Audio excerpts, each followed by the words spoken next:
The time is 3 o'clock. This is Emirate Radio 98.5 FM. Here is the Emirate News Hour with Oluwadolapo Bamigboye.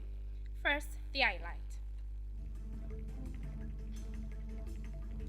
House Defense Electoral Act 2026 amid civil society criticism. Keyamo questions public opinion amid Electoral Act debate. Lagos seals public toilet over untreated sewage discharge in Ebute Meta. NPFL sanctions Kwara United.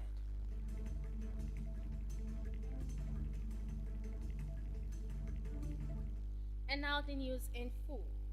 The House of Representatives in Abuja defended the Electoral Act 2026, saying the law, although imperfect, was passed according to constitutional and parliamentary procedures.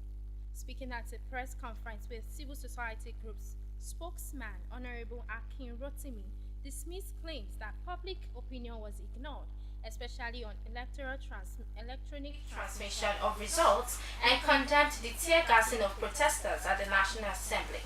He explained that Section 63 and other provisions were agreed through a bipartisan conference committee and that walkouts and dissent were part of normal democratic practice. In a press release today, February 19, 2026, Rotimi noted that President Bola Tinubu had signed the act into law the previous day to keep the electoral calendar on track for the 2027 polls. Civil society groups criticized last-minute amendments, lack of transparency, and loopholes in electoral transmission, party registration fees, and nomination rules, urging INEC to test the electronic system and clarify regulations.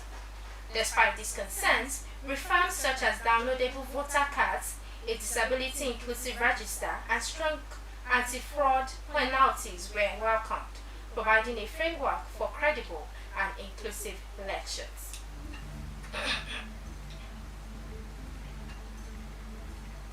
In another development, Minister of Aviation and Aerospace Development Festus Keyamo has criticized journalists and opposition figures for presenting personal opinions as the views of Nigerians. In a post on X today, he called the practice amusing and questioned how public opinion was measured from street interviews to social media comments. Keyamo wants citizens to be cautious ahead of the 2027 elections, noting that many so-called neutral commentators may secretly support specific interests. His remarks come amid debates over the Electoral Act 2026, which President Bola Tinubu assented to on Wednesday, after passing the National Assembly with 65 senators in favor, 15 against, and 292 House members approving it, while 24 opposed and a few walked out. Critics argue that provisions like electronic transmission of results could favor the ruling All Progressives Congress, and that the debate has been dominated by a vocal few rather than reflecting Nigeria's true will.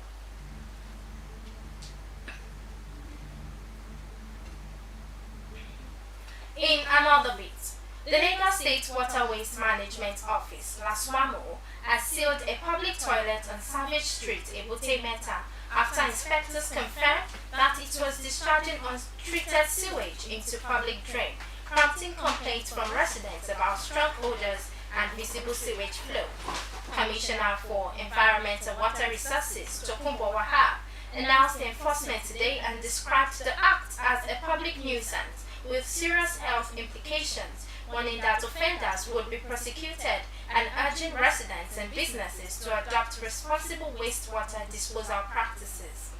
He emphasized that environmental compliance is a shared civic duty and announced that the government would intensify surveillance in high-risk neighborhoods to protect public hygiene, groundwater, and environmental safety. You are listening to the Emirate News Hour from Emirate Radio, Ilorin.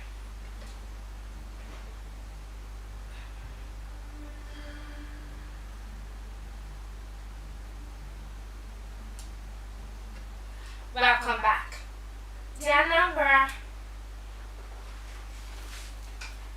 Kwara State Police Command has arrested 52-year-old Ndube Jude Onyenwe in connection with conspiracy, attempted kidnapping, grievous bullet injuries and murder in Urum, Oka local government area. Today, he was handed over by operatives of the on February 5, 2026, it was handed over by operatives of the 302 Artillery Regiment, Nigerian Army Cantonment, Onitsha. In the press statement released today, police spokesman SP Tochukwu Kenga said Onyenwe allegedly conspired with Felix Godwin and others at large to hire armed men for a violent ambush along Urum Road, leaving 6 people seriously injured. Onyenwe reportedly confessed that Godwin paid 500,000 to hire the gunmen and 350,000 to buy cartridges for the attack. He is undergoing further interrogation as police continue to pursue the remaining suspects. And from the sports room, the Nigeria Premier Football League (NPFL) have sanctioned Kwara United for security lapses and crowd violence during their match day 22 fixture against Rivers United on February 18, 2026. The club was fined 9 million naira, deducted 3 points and 3 goals, and ordered to play remaining home matches at the MKO Abiola Sports Arena. Kwara United, however, have 48 hours to appeal.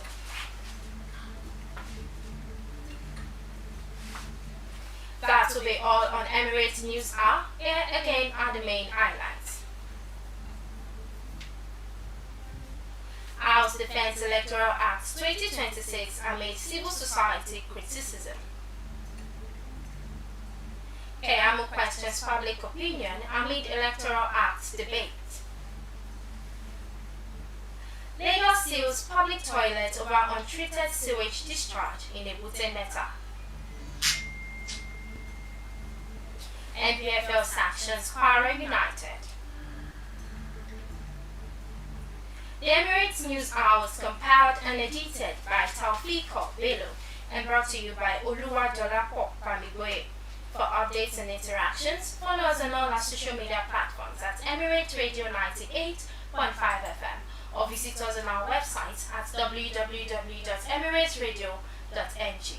Good afternoon and thanks for listening.